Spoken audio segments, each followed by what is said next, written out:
Olá, Manuel. Posso chegar? Aqui dentro.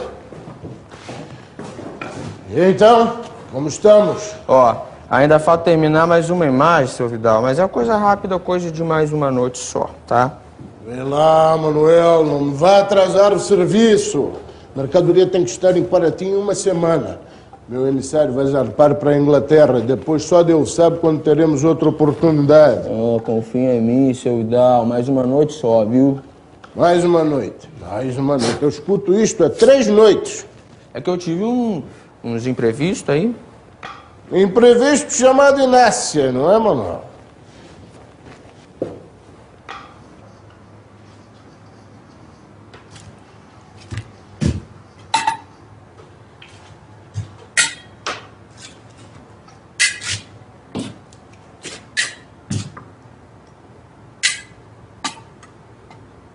Ô, esses faiscadores fazem um bom trabalho, hein, seu Vidal? Todo dia o senhor traz um bom punhado de ouro.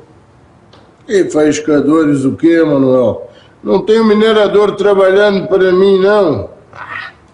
Se o senhor não tem homem lá na lavra, como é que o senhor arranja tanto ouro assim? Há uma data, que é o dia 16 de julho de 1696. Esse dia foi feita a descoberta do primeiro veio importante de ouro em Minas Gerais, na cidade de Mariana. Se a gente for acompanhar a cronologia da descoberta, nós vamos ter em 1696 Mariana, 1698 Ouro Preto. E Ouro Preto está apenas a 13 quilômetros de distância de Mariana. E logo depois, Sabará, em 1700.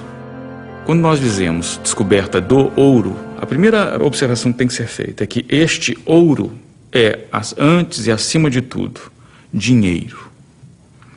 Quer dizer, não está se descobrindo açúcar, não está se descobrindo couro, não está se descobrindo café, está se descobrindo dinheiro. Este ouro, ele sai da terra com dinheiro. Ele não é uma mercadoria. Ele é diferente do açúcar. O açúcar sai do Brasil como mercadoria. Isto é, para eu fazer dinheiro com a cana-de-açúcar, eu preciso transformar a cana em açúcar e vender este açúcar para um comerciante. O ouro que brota da terra, em Minas Gerais, nesse momento, é o chamado ouro virgem, ou ouro bruto. Ele não precisa passar por qualquer processo de beneficiamento. O máximo que se vai fazer é soprar para tirar as impurezas, porque ele já vem com um grau de pureza muito elevado. É ouro que vai variar de 19 a 23,5 quilates. Quer dizer, tomando isso aqui como base, o nível máximo de 24 quilates. Quer dizer, o melhor ouro é o de Ouro Preto, ele tem 24 quilates. Quando eu ouvi falar das minas de ouro no Brasil, ainda estava em Portugal, no Minho. Mal tinha trabalho, mal tinha o que comer. Então peguei tudo que tinha, que não era muita coisa, e mudei-me cá para estas terras. Este foi lá pelos idos de 1707. Meu plano era minerar e fazer fortuna. Então tudo correu como planejado. Coisa nenhuma, Manuel. Assim como eu tive esta ideia, um mundo de gente também teve. Você precisava ver, era todo dia gente chegando de Portugal e de outras partes deste Brasil. Todo mundo querendo disputar as lavras, muitas vezes na violência. Mas o problema mesmo foram os paulistas. Paulistas, velho? Por quê?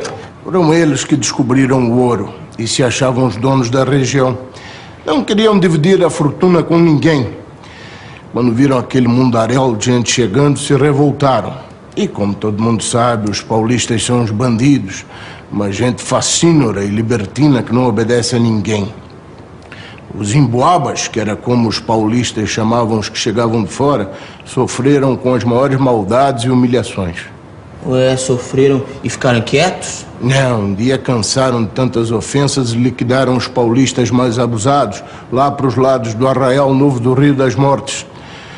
Depois disso não houve jeito, era a morte dos dois lados. O achamento de ouro no final do século XVII trazia para a América Portuguesa no mínimo uma grande novidade: a interiorização da colonização, a conquista, a ocupação efetiva desse hinterland da colônia. A colonização vinha se fazendo praticamente numa faixa litorânea que não excedia aí a 100 quilômetros. Agora temos um achamento de ouro que se dá a 400 quilômetros a partir do litoral, numa região inóspita, numa região que não havia nenhum processo de colonização. E por isso mesmo, né, o afluxo indiscriminado de pessoas é a realidade com que se depara nesse final do século XVII e início do XVIII. A descoberta do ouro em Minas Gerais atraiu levas enormes de portugueses, a ponto de, por volta de 1715 a 1720, a coroa já começar a produzir uma legislação tentando restringir a transferência de população de Portugal, principalmente do norte de Portugal, para Minas Gerais, porque o reino estava ficando despovoado. A demografia portuguesa ela tem uma característica muito curiosa. A população vinha crescendo até 1700, uma taxa pequena, mas vinha crescendo. Quando chega em 1700, a população portuguesa começa a decrescer a uma taxa de 0,2% ao ano. A população portuguesa diminui até 1730. E por quê? Porque Portugal sofre um dreno demográfico. E essas pessoas estão participando da corrida do ouro. Em termos comparativos, é só lembrar, quer dizer, uma população que no máximo chegava a 200 mil pessoas em 1700, que vai assistir a chegada de milhares de pessoas por ano. Podemos colocar aí, além dos portugueses que estão chegando, o aumento do número da importação de escravos, então, além da população portuguesa, uma população africana, o que vai fazer com que em muito poucos anos a população da colônia não só dobre, mas decuplique, ela aumente 10 vezes o seu tamanho em muito pouco tempo. Quando vi que a coisa não ia terminar bem, desisti de minerar e pensei o seguinte: a mim não interessa quem vai ganhar esta briga, se paulista ou emboaba, seja quem for, vai precisar de comida e de mantimentos.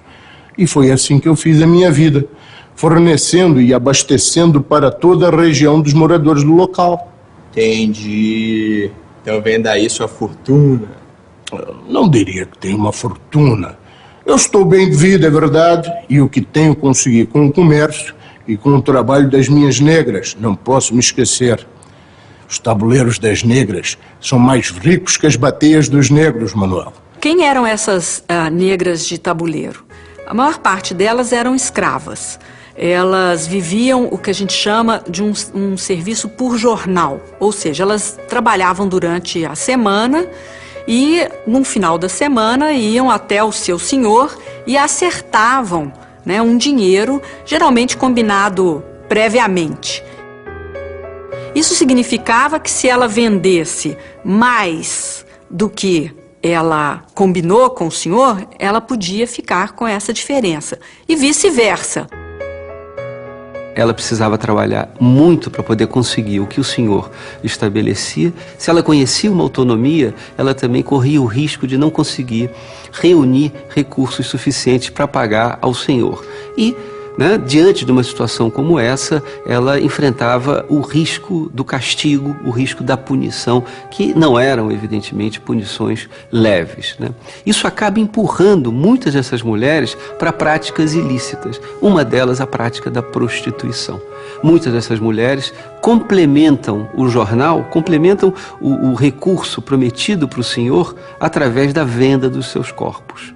Elas eram capazes de, nos momentos em que a população circundava o seu tabuleiro, no momento que ela chegava nas minas, no momento em que ela participava, por exemplo, dos batuques, ela era capaz de, através da venda dos seus produtos, congregar essa população dispersa. Portanto, o tabuleiro equilibra muito mais do que esses gêneros. O tabuleiro equilibra o bolo, equilibra a cachaça, equilibra o tabaco, equilibra essa alegria, mas ele equilibra do outro lado também um perigo social e um perigo político que essas negras são capazes de articular nessa circulação que elas faziam no território.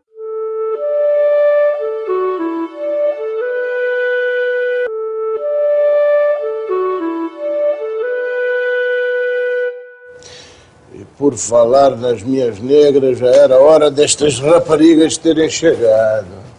Elas estão vindo pra cá, é? A Inácia vem também? A Inácia também. Mas nem adianta se animar. Você já deitou com a Inácia mais vezes do que tínhamos combinado. Seus serviços não só já estão pagos, como agora você é quem me deve. Ô, seu Vidal. Seu Vidal, eu não consigo resistir àquela negra. A gente sabe que um engenho colonial, ele demandava um número, por exemplo, de cerca de 300 até 400 escravos para montar um único engenho. Então, logicamente, era uma sociedade onde esse capital estava muito concentrado na mão de poucas pessoas. Na região mineradora, a gente sabe hoje, por estudos demográficos, que a maior parte das pessoas tinham de 1 a 3 escravos. Então, não era uma sociedade miserável, mas era uma sociedade onde esse capital estava mais dissolvido, né, por uma quantidade maior de pessoas, mas que, por sua vez, não eram muito ricas. É preciso considerar que a exploração aurífera não gerou grandes riquezas do ponto de vista pessoal.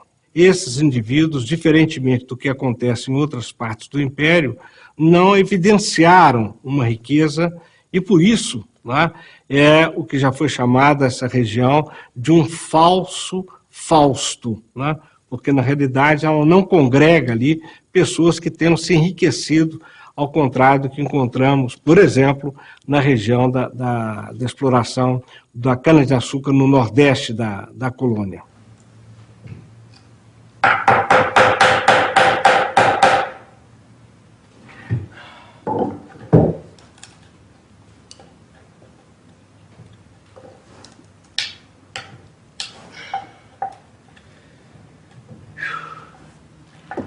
Maria Foguete, Joana Grande, finalmente. Ué, cadê a Inácia? Não veio, não? Sossega o facho, homem. Esquece a Inácia e faz o seu serviço.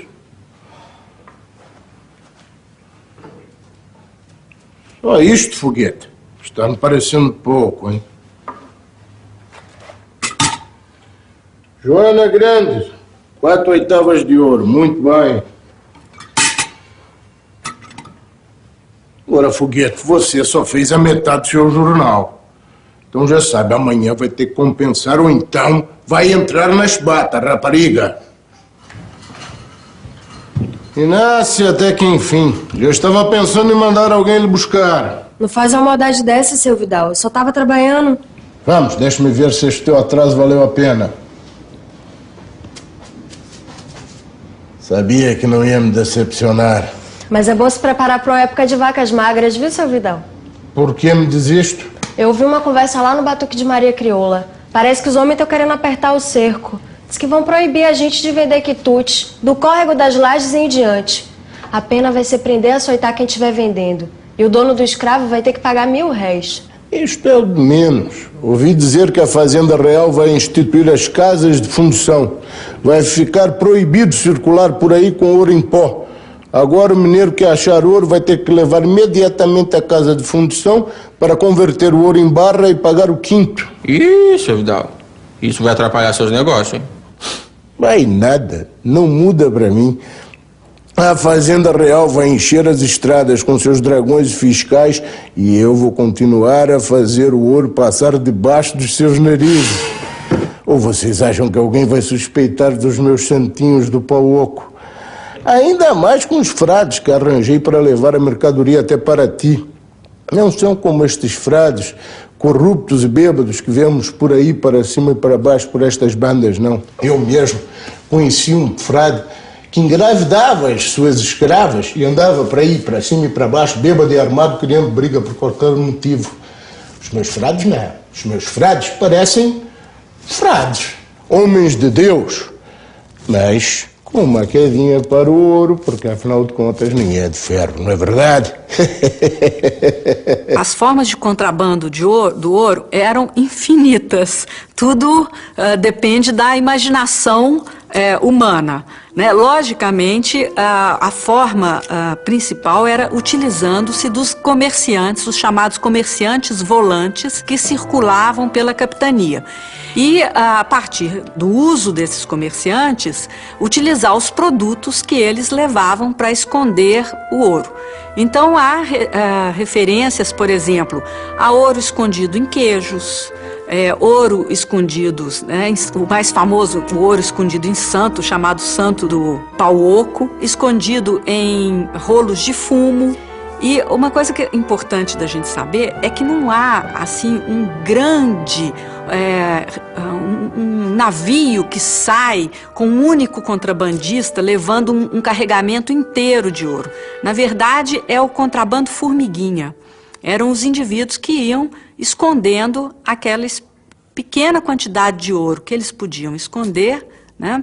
E repassavam a esses comerciantes que levavam esse ouro, então, até a Europa, onde ele, então, era vendido a preços compensadores. Há um outro impacto, isso exclusivo da região de mineração, é algo único na região das Minas, que é o próprio funcionamento da escravidão nessas regiões, que é o escravo ter um comportamento muito diferente do esperado de um escravo no Nordeste, por exemplo, numa região de produção de cana ou depois numa região de produção de café, que é o escravo participando do mercado de crédito, emprestando dinheiro a juros, o escravo tomando dinheiro a juros, o escravo tendo a sua caderneta para fazer compra em açougues, em mercados, etc., né? Um caso muito curioso é o de escravas, que são escravas e forras, que também são clientes de grandes lojas nos maiores centros mineradores. Há o caso de uma escrava, que em algum momento de sua vida certamente foi escrava, nós não sabemos se ela ainda era em 1737, 38, o da assim chamada na documentação de negra Quitéria, que adquiria na maior loja de Ouro Preto os tecidos mais luxuosos que eram vendidos nessa loja. Então não era uma senhora da alta sociedade de Ouro Preto, não era uma portuguesa recém-chegada, mas uma escrava ou uma ex-escrava que era a principal cliente dos tecidos mais luxuosos e, portanto, os mais caros vendidos nessa loja. Então esse é um outro impacto muito importante que a mineração provoca, né? Essa corrosão de certos valores que se dá aqui. Seu Vidal, o senhor pode estar aí tranquilo, mas e a gente? Se a gente não puder vender nossos quitutes nas minas, como é que a gente vai fazer para ganhar o nosso jornal? Ora, uma rapariga como você, Inácia, nunca vai te faltar um jeito de arranjar o ouro. Você acha mesmo, Manuel? Tem certeza. Você tem sempre um elogio pra mim na ponta da língua, né? Que você merece. Eu já lhe disse que seus serviços já estão pagos, Manuel. Se quiser se deitar com a Inácia, vai ter que pagar o preço. Você pode pagar meu preço, Manuel? Não importa. Manuel hoje tem muito trabalho, tem muito que fazer, está muito ocupado. Com ou sem dinheiro não vai se deitar com ninguém. Vamos, todos para fora. Todos para fora, porque vocês estão tirando a concentração de Manuel. Anda. E eu não quero mais que o senhor se distraia, viu, seu Manuel? Amanhã, bem cedo, estarei aqui com o resto do ouro e com os frades que vão me levar estes santos para Paraty. É bom que esteja tudo terminado. Estamos entendidos? Olha lá. A coroa sabia quanto de ouro estava chegando a Lisboa pelos navios e media a quantidade de quintos. Ela demorou, o curioso é que ela demorou 11, 12 anos para perceber a dimensão da quantidade de ouro, porque os comerciantes estavam lucrando muito e o quinto que chegava era ínfimo, era uma quantidade baixíssima. A coroa só de fato descobriu que havia, ou percebeu que havia, um surto aurífero gigantesco ocorrendo na sua colônia na América em 1711, com a invasão do Rio de Janeiro pelos franceses. E por quê? Porque os franceses colocaram um preço para resgatar a cidade do Rio de Janeiro, em ouro. E esse resgate foi pago, incontinente, rapidamente. Quer dizer, reuniu-se a quantidade de ouro para pagar a libertação do Rio de Janeiro. Os franceses permanecendo no Rio, falaram, saímos, mas vocês pagam esse resgate. Nesse momento soou o alarme. Quer dizer, o ouro apareceu. Então, a partir desse momento, começa um processo fortíssimo de centralização monárquica, um processo de centralização de poder. O que a mineração provoca? Eleva o Brasil à categoria de parte mais importante do império. O que o Brasil faz, o que a mineração faz é deslocar o eixo de gravidade econômica do Pacífico para o Atlântico. E não por conta da exportação de ouro, que, como eu disse, não é mercadoria, mas por conta da ativação do comércio. Como é dinheiro, se quiserem usar uma imagem que é excelente para se entender. A mineração funciona da seguinte maneira: é como se eu distribuísse cartões eletrônicos para a população e as pessoas fossem tentar tirar dinheiro em caixas eletrônicos. Como se essas casas, essas máquinas caça-níqueis, não é? Tenta a sorte, joga a bateia. Se conseguir ouro, muito bem. Se não conseguir, tento de novo. Manuel? Manuel?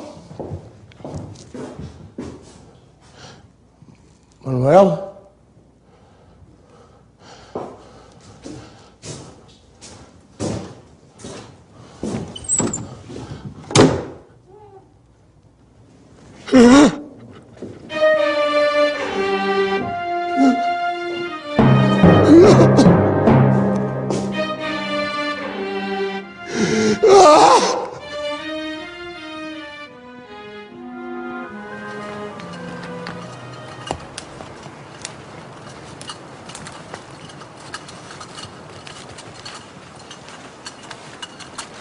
Essa escrava é sua? É, sim, senhor. Os documentos dela.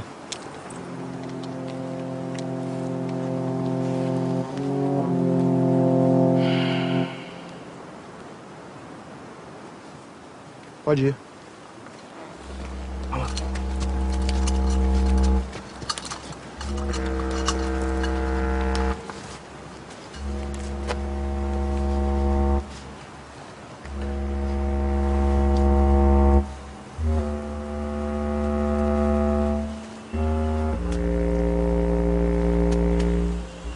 A razão de ser do ouro, a razão pela qual ele vem ao mundo, é circular na economia.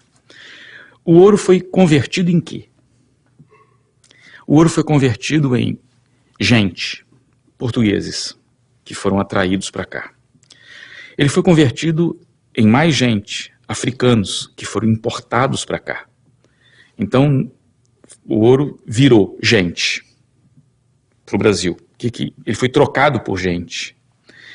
O ouro, por sua vez, foi trocado por mercadorias de verdade, ferro, tecidos, material de construção, vidro, e sustentou uma vida social que não existia no Brasil colonial. Se não produziu, se não gerou um desenvolvimento econômico, se quiserem colocar dessa forma, ou seja, não nos tornamos uma nação a mais desenvolvida do Ocidente, não foi isso.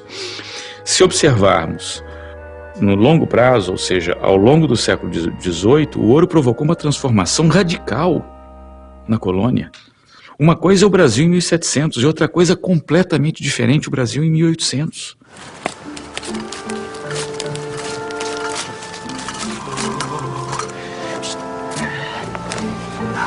Bora, neném.